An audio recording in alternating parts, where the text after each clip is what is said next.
There have been many of us that have undergone many, many tragedies. And we have heard stories, we will continue to hear stories of things not going well in our lives, of tragedy building upon tragedy. And sometimes it seems that there's no end in sight to pain that can happen in our lives. And for us, it can happen as we, for some people, we don't even get a good start in life, and we start in a deficit, maybe a really tough home life. There could be abuse in our home that we had experienced. Maybe not great parentage, right? Maybe there's financial struggles that happen in our lives early on, so we have to scrape in order just to make ends meet. And then even just how do you develop a career, get into school and all that sort of stuff, that could have been hard for you. And then as you encounter relationships in your life with people that they may not go well, and maybe you've lost people in your life. And then maybe you've had children and you've experienced the pain of losing children. That can happen in life. Never mind the evils of others upon you. People stealing stuff from you, people taking things from you, people bullying you, people suing you. There's a lot of opportunities for calamity in this world. And in these times, sometimes it can seem like thing just piles upon one on the other, and you just get overwhelmed and heartsick. The Lord has given us wisdom. In the story of Job. And wouldn't we all ask, and don't we all ask when we're going through tough times, regardless of what they may be like compared to other people's, but for us it's a tough time. Lord, what are you doing? What are you doing? I don't understand this. And that's the natural question. That's the natural question, is we're trying to gain meaning. How do we understand this? And what I love about Job is Job gives us the big picture as to what suffering is, where suffering can come from, and what it can look like. And in this story, the beauty of this is we get wisdom from seeing things from God's perspective, as well as the perspective of all these other characters that we find in Job. We get to see Satan's perspective. We get to see Job's wife's perspective. We get to see Job's friends coming to comfort him. We're going to see that in the next few weeks. Their perspective, right? So what happens, right? Job is actually heralded for being upright. And as the Lord calls all the angelic realm to account, there's so many questions we have. When does this happen? What day of the week is this? Is this every Sunday this happens? How often? Who knows, right? But the angelic realm is held accountable to God, and in doing so, Satan is held accountable. Hey, where have you been? Oh, you've been going all over the world. Oh, well, in your journeyings, have you seen Job? Man, Job is amazing. He's a godly man. He loves me, right? And have you ever considered him? And Satan's like, oh, dude only loves you because you give him good things. Oh man, that guy's blessed. Who wouldn't love you? Look at this. You're giving him all these great things. And the Lord's like, hell, take it away. Go ahead, take it away. And you're going to see that that's not true. And what happens? He's struck with all calamities, right? One piles upon the other. And then what we'll see is his wife comes along and says, dude, why don't you just curse God and die? Like, that's exactly what Satan would want, right? And that's not what happens. He doesn't do that. He understands God's sovereignty. And in the process, friends come to meet him. We'll talk about this in the next few weeks. Friends come to meet him. And what they do is they sit with him for about a week and they don't say anything. They're just with him. And that's probably the best moment for Job, is when no one says anything, right? And then Job opens up about his grief. And he starts putting it on the table, and all of a sudden his friends turn into miserable counselors, miserable comforters. And this dialogue ensues better than a Shakespearean play. It unfolds in this beautiful poetry as these guys go back and forth with, and it's theological truths mixed in with stupid assumptions about God and what's going on. And it comes out to not helping Job. And he's questioning, why? Why is this happening? Well, I didn't do anything wrong. There's nothing I can think of that led to this. And they're like, dude, you must have done something wrong. This couldn't just have happened. Job's like, I don't think so. But I don't know why this is happening. He says, I would love to meet God and just let him know, hey, listen, I didn't do anything to deserve this, right? And then what happens? In the end, the Lord shows up and he has a talk with Job in a storm cloud, right? And in the storm cloud, what does he do? He starts to question Job. Hey, listen, where were you when I created the earth? So wondering where you were. Oh, that's right, you weren't there. Huh. And where were you? And he starts in this helping Job to see his perspective, the big picture of all of life and where things fit in. And by the end of this, Job is so struck by the glory of God and how little he is in this picture that he repents and says, who am I to ask you? Right? And what does the Lord do? The Lord rebukes those counselors. And matter of fact, says, have your friend Job pray for you. And what did the Lord do? He doubled the blessings back to Job. Right? What a picture, what a beauty, right, in this story. So what we're going to be looking at is the beginning of this story. How does it start? And what we get in this first couple of chapters is a window into the big picture of suffering. Now, you may not be going through the trial of your life right now, but you will encounter trials. You may not be going through the worst thing ever in your life, right? But you're going to encounter big things. No matter what level that we have of suffering, no matter what level of trial we have, we get a beautiful window. And this is gracious. God's gracious to give us this. He graciously gives us the big picture of suffering.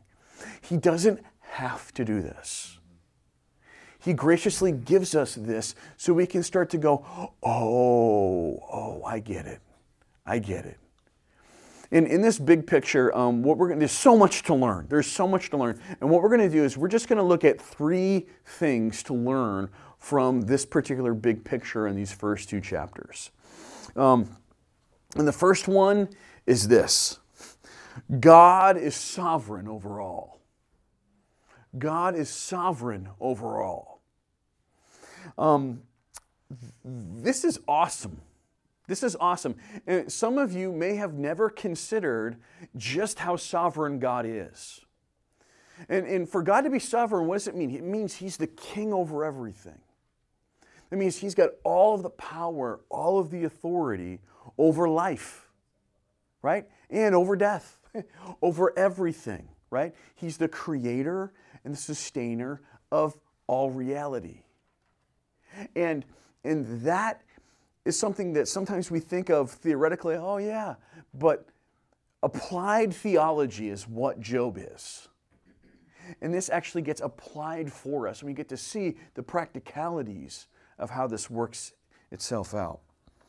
And the first picture of this is in this sovereign holding to account of the angelic realm. We get this in Job 1, right off the bat here, right? Right off the bat. Now, there was a day when the sons of God came to present themselves before the Lord, and Satan also came among them. The Lord said to Satan, "From where have you come?" Satan answered the Lord, "From going to and fro the earth, from walking up and down on it." Now, we don't know what to make of this, right? And here's the truth. When we look at the scriptures, we don't get a lot of details about angels. I'm just going to tell you that. Most of the notions that you hear about angels and demons that you read about in books or think about in movies and in comic books or other sources and stories have really little to do with the scriptures. Most of them are made up. Some of them are actually they're redemptive imagination things that maybe John Milton made up in Paradise Lost.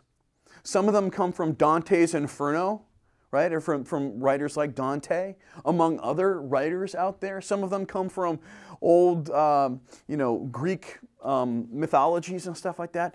But we don't actually get a ton of details in the scripture. So what Job does, it kind of opens up a little bit and shows us something that we wouldn't expect. And truth be told, this book is probably written sometime around the time of Abraham, or maybe even before the time of Abraham. It's one of the oldest. It's got some of the oldest Hebrew words that are hard to find, can't find in cognate languages. And not only that, it talks about the time when people would actually offer burnt offerings at their own places, which probably meant that the Lord's presence wasn't with them in a tabernacle, because you could only, once Yahweh came to town in the form of a cloud, burnt offerings were offered in a specific way, in a specific time. So we're seeing here, wow, this is an old story. And it's an old story that gives us a big, huge window into what the kind of accountability that all the angelic realm has to the Lord. And this includes not just good angels, but bad angels, all the angelic realm. And this question asked to Satan, I would imagine, is something that the Lord was asking of all of the angels. This was not just to them. And for point of emphasis, what happens? This happens again, doesn't it? Happens again in chapter 2, right? Just in case you missed it and went, oh, maybe I missed something. It's like, no. Recycles here. And let's just read this together, okay?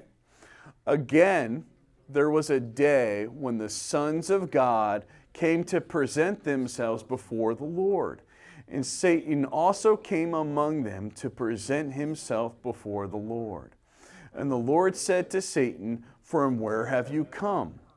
Satan answered the Lord and said, from going to and fro on the earth, from walking up and down on it. So this is potent. We have, in a sense, God is the omnipotent, isn't he? He's the omnipotent one. And all of the angelic realm is held accountable to him. And not only that, but God has all the authority and the power. And the way that we understand God's control, not just people accountable to him, but his actual power and control over all things, we see this played out in the words of Job and even Satan's words. They understand this, right? In Job chapter 1, this is Satan saying this, okay? This is put on the words of the adversary. Have you not put a hedge around him and his house and all that he has on every side? You have blessed the work of his hands, and his possessions have increased in the land. Right, and then verse 12. And the Lord said to Satan, behold, all that he has is in your hand. Only against him do not stretch out your hand. So on the one hand, we have we have Satan saying, listen, dude, you've given him all these blessings, right? The Lord is the one who gives blessings, right? And then not only that, the Lord's actually delegating this authority to Satan here in some way. He's allowing him to do something. So there's a lot to learn here. I want to hear from you guys. What can we learn from hearing about this sovereign picture here? Yeah, Rob. Satan has to ask God's permission before he can mess with anyone. Satan is a subordinate. Yeah. He wants to be the king, but he can't escape the fact that he doesn't have all the power and authority. Whoa. What else can we learn from this? All that he has includes his family. That's right. That's right. All that he has, right? And we're talking about the things like he's got a wife. He's got children, right? 10 children. He's got servants. And Job had like so much. Like, it's ridiculous how wealthy he was. Like, he's more wealthy than Abraham was. Like, this guy's wealthy, right? And that's exactly right. This is all these things, right, came from the Lord. What else did we learn? What else could we extrapolate from this?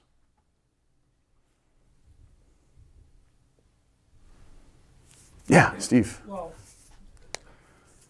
there's an idea of that people are doing things with motives. Give you a real quick example. I was in the mall and there were some people from Israel selling some kind of a lotion or something. Sure. Yeah. So I started to talk to the girl. She was from Israel. So I said, well, the Jewish people are God's chosen people. And we talked a little bit, and she says, do you feel this way because you will be blessed by it in some way? Ooh. And I was like, I didn't know what to say. That's a great question. That's a great question, right? And what can we say about the, like, God's motives versus Satan's motives here? Who is the one that wants to take things down? Satan, right? He wants to destroy, right? But he can't. But the Lord has a way. He allows, the Lord is not the active agent here. Right. Go ahead, Megan. You look like you had something to say. Yeah. I don't know if I'm saying this. Sure. Yeah. It's not just that God has blessed him, but he's put a hedge around him. He and protects him. So it's Yeah. not just that God is favoring him, he's also covering him. And That's right. Yep. keeping it that way. That's exactly right. Yep. Excellent. Go ahead. I was kind of wrestling with this idea. They mentioned a few verses later that the servant runs to Job and says, fire came from heaven and destroyed. Yeah. And The fire of God, it's right. like, that wasn't from heaven. That was from Satan, not heaven. I think it's an expression. It is, but Yeah. we attribute calamity Mm, and chaos to God right. when it maybe is attributed to Satan only. Does God give people diseases? Does God create chaos? Or does God allow Satan to do that Right. in our lives? Right. Exactly. That's a deeper thought. That is. That's the big question. Yeah. Scott first. Yeah. So, the fact that it talks about Satan walking to and fro and up and down, it's kind of like, he may not be walking, but it definitely, in my mind, gives you insight to the fact that he's not on the anything, Right. right? That he's finite. Absolutely. And also, it almost seems like God's pointing out to Satan, hey, listen, it can't be done. Look at my man Job. He's actually fulfilling what you should have fulfilled or something. Wow. Wow. It's almost like a slap in the face to Satan in a sense. Yeah. Excellent. Rob, did you get a? So like I've talked to different people about like these passages and stuff, and like some people make it out to be like almost like God and Satan are like playing a game. God definitely has a sense of humor. And he does, and it's really not a game, right? And this isn't a game. This isn't. You've seen the movie or heard of the movie called Trading Places, right? Classic movie in the '80s, right? Where it's these two rich guys are essentially wagering with each other. Hey, listen, is it nature or nurture with people? So we're going to take this guy grew up in a great circumstances and everything's going well in his life. So I bet you if we put this guy in the poorhouse, take everything away from him, that this guy's going to totally turn into a criminal. And then we're going to take this poor guy who's a criminal and we're going to give him wealth and see what happens. And there's like this game that they play and the wager's $1. And what you see here is that's not the case.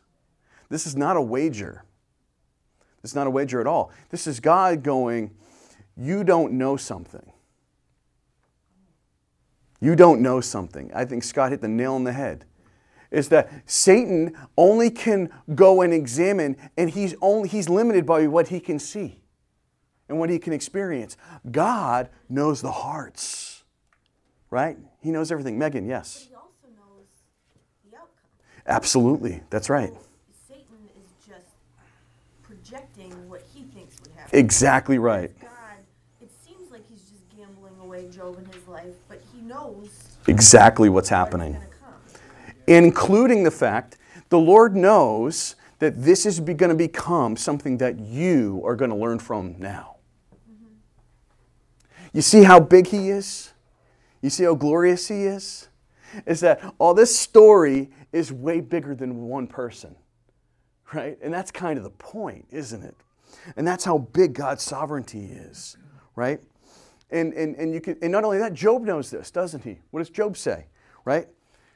He says in the next verse 20, then Job arose and tore his robe and shaved his head and fell on the ground and worshipped, right? And let's read this together. Verse 21, and he said, naked I came from my mother's womb, and naked shall I return.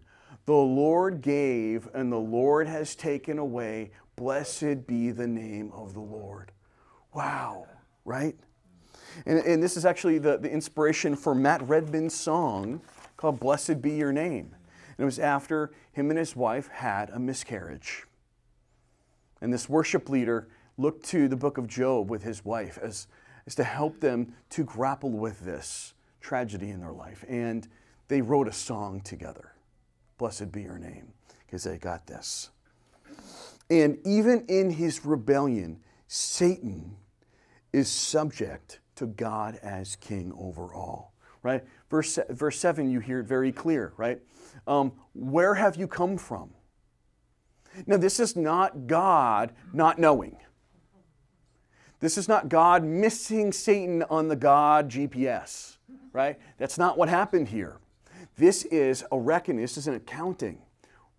I want to hear from you. So there's this relationship, and obviously it's adversarial, isn't it? Because Satan is the one opposed to God.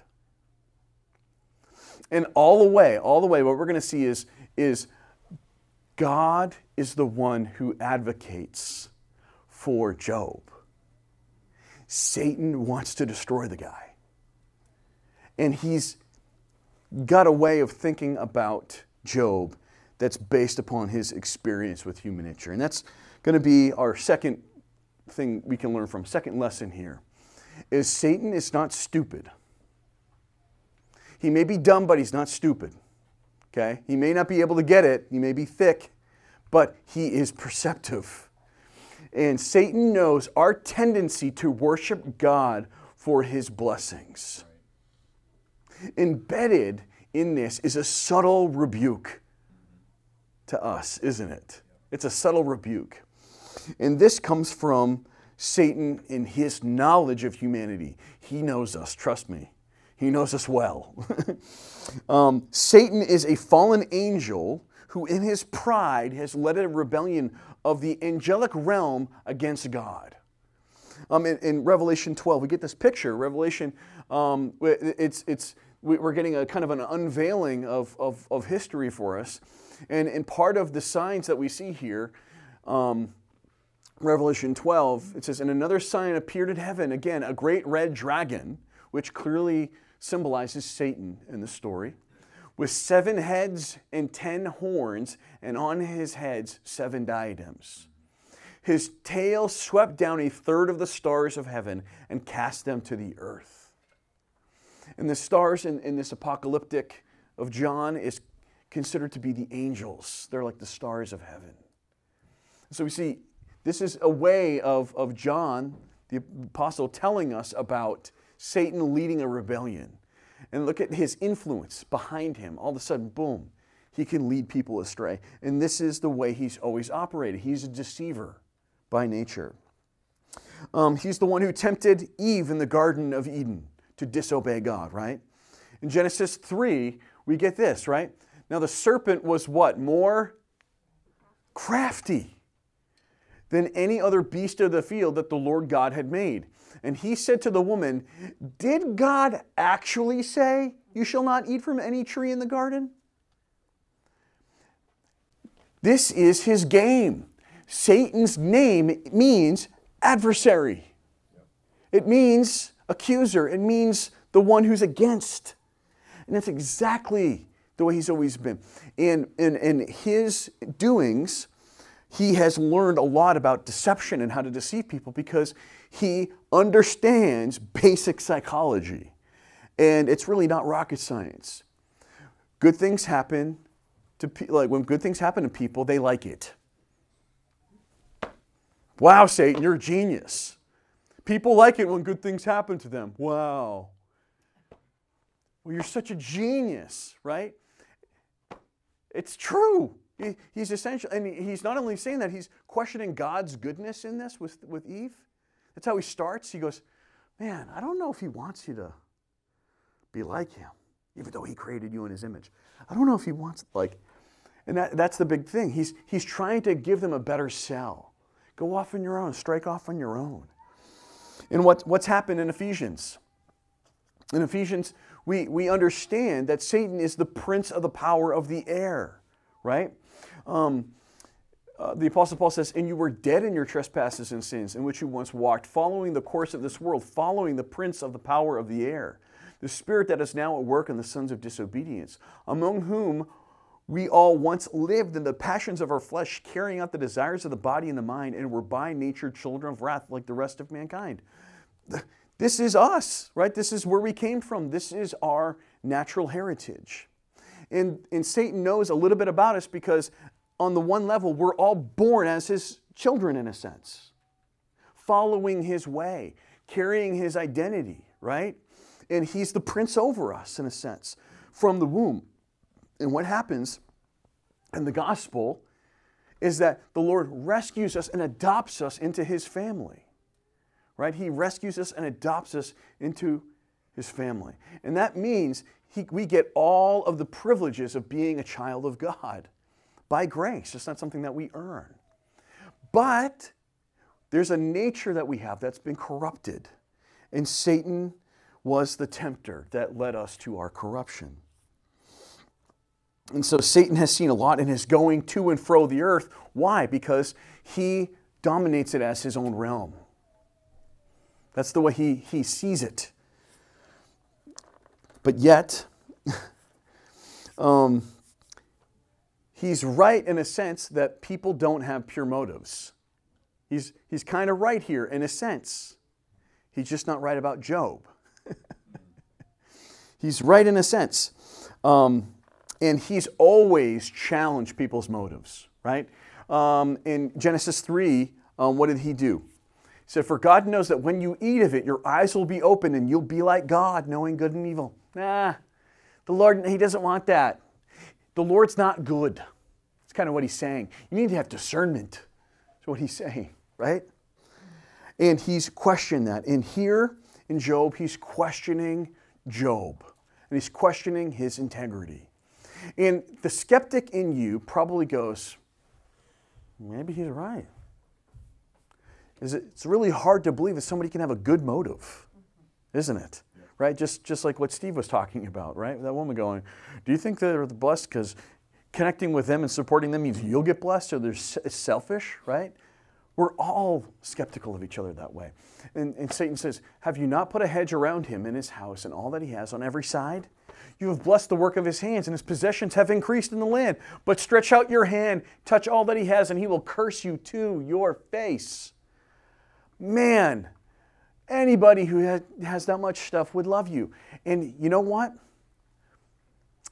Here's what's crazy about this, is that Satan is kind of right, but he's kind of totally wrong. Because what ends up happening is the more we love things, the less we love God. It's actually counterintuitive. The more we have, the less likely we are to love God. You see that?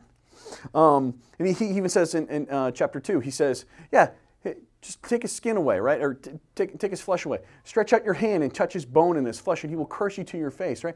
Take away his health now, right? Take away everything, take away his health. I'm telling you, man, he's going to totally curse you, right?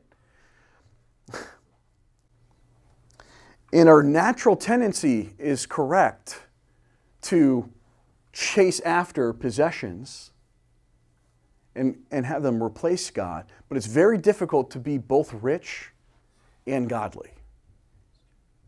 Why? Because we know from 1 Timothy 6 that godliness with contentment is great gain, right? For think about Paul. Sounds very, very much like the theology of Job here, doesn't it? But godliness with contentment is great gain, for we brought nothing into the world, and we cannot take anything out of the world. Gee, sound like Job, right? But if we have food and clothing, with these we will be content. Verse 9, but those who desire to be rich fall into temptation, into a snare, into many senseless and harmful desires that plunge people into ruin and destruction. For the love of money is a root of all kinds of evils. It is through this craving that some have wandered away from the faith and pierced themselves with many pangs. And that's a good warning for us, guys. That's a good warning. Because we are in America and we are in the richest country in the world. And we have no idea how good we have it. That's right. And you'll never know how good you have it until it's gone. I swear, I mean, it's so true. You've got clothes on, right? That's a win.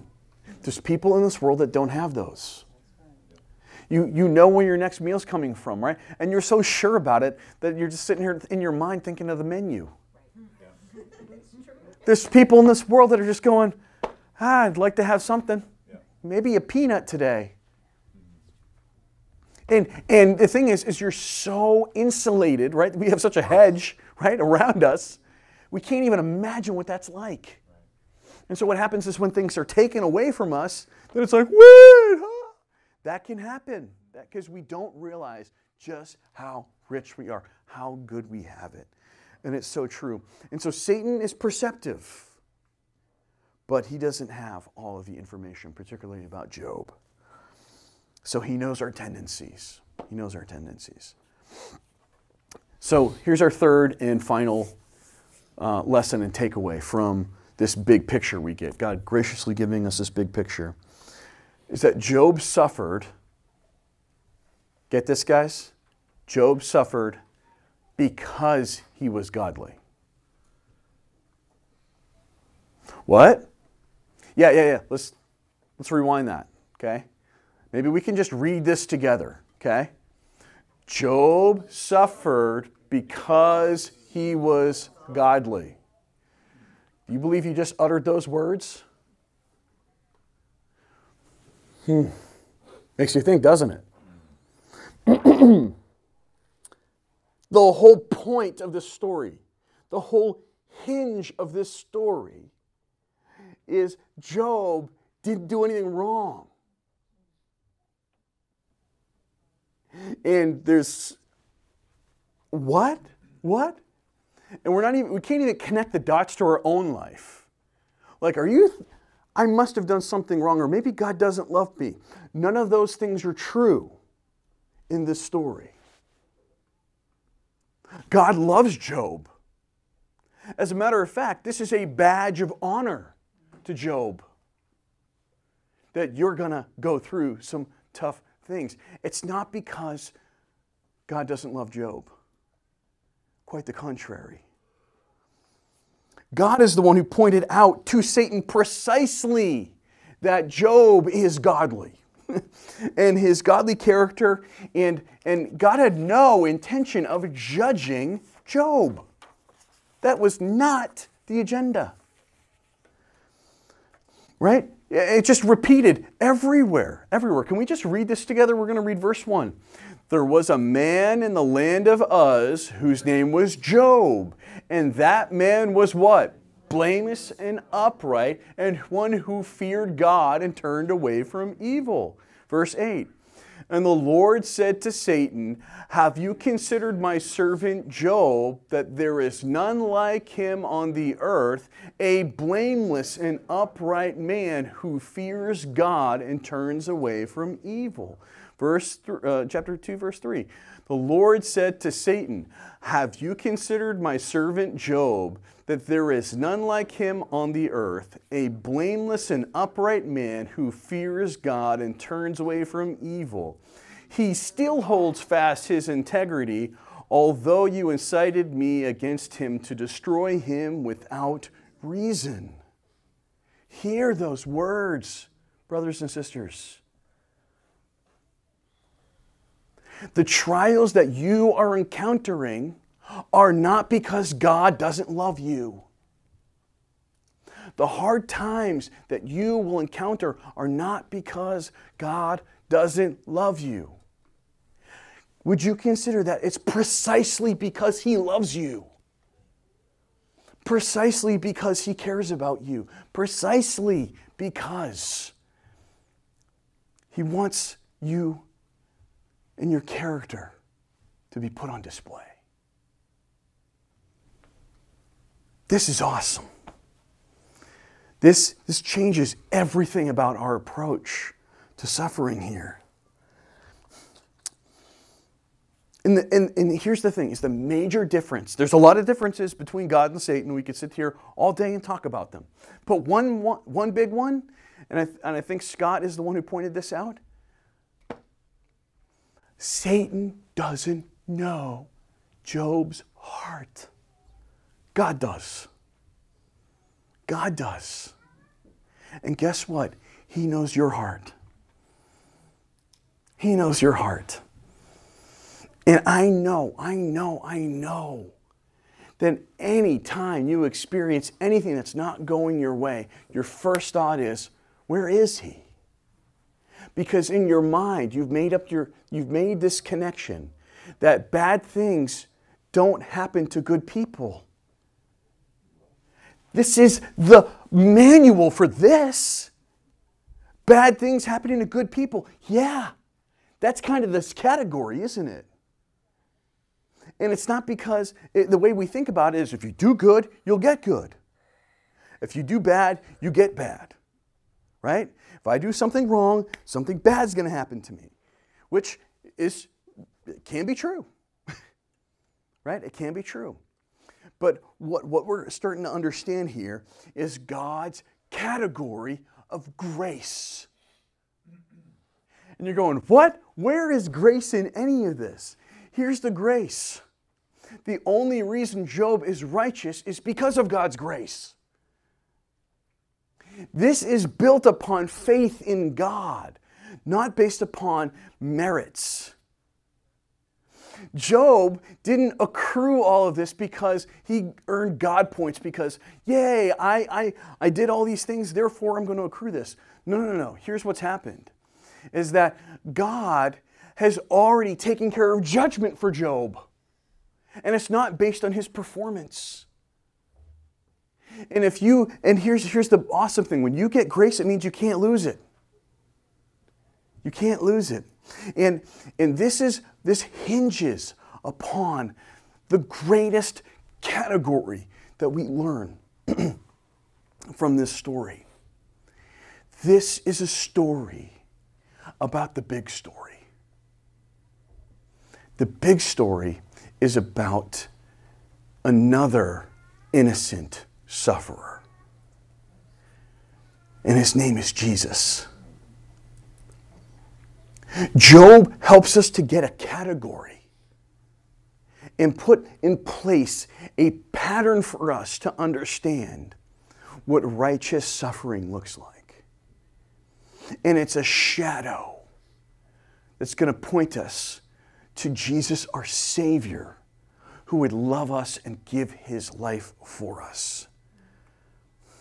Jesus is the righteous, holy, and perfect one who would suffer undeservedly so that we can receive all of his blessings. And even the language here of him being blameless and upright, it's great for Job. And you know what it's doing? It's pointing us to one who's ultimately just, one who's ultimately blameless, one who's ultimately righteous. And that is Jesus. In 2 Corinthians 5, what does Paul help us understand from Jesus? What? It's he made him who knew no sin, so that in him we might become the righteousness of God. Newsflash. And somebody can help me understand. At the end of Job's story, what does Job do here? We didn't read it, but what does Job do in this story? It's chapter 42 of the book of Job. What does Job do? Prays for his friends. Okay, before he does that though, what does he do? First words out of his mouth. Chapter 42, what does he say? Does he repent and dust cloth I repent. Jesus never has to say that. Jesus never has to say, I repent, because he's ultimately the righteous one. And the category of Job helps us to go, oh, I understand. I understand. The one who knew no sin is going to become our righteousness. And that's how we get transformed. This is how does Job gain a righteous standing before the Lord? The same way you do. It's through faith. That's awesome. That's awesome. And the scriptures just continue to reverberate this, a refrain. This is the chorus of the song of the scriptures. 1 Peter 2, oh, for to this you have been called, because Christ has also suffered for you, leaving you an example so that you might follow in his steps. He committed no sin, neither was deceit found in his mouth. Right? All those things you're hearing about Job are all just echoes that are going to help us understand, oh, Jesus is the one who could perform all of this, and in his lips was no sin. He did not curse God, right? In Hebrews 4, oh, what a crescendo for us in Hebrews 4. And let's I'm going to have you guys stand, and we're just going to read this together as we close. This is beautiful. This is beautiful. Let's read together here. And no creature is hidden from his sight, but all are naked and exposed to the eyes of him to whom we must give account. Since then we have a great high priest who has passed through the heavens, Jesus the Son of God, let us hold fast our confession. For we do not have a high priest who is unable to sympathize with our weaknesses, but one who in every respect has been tempted as we are, yet without sin. Let us then with confidence draw near to the throne of grace, that we may receive mercy and find grace to help in a time of need. You may be seated.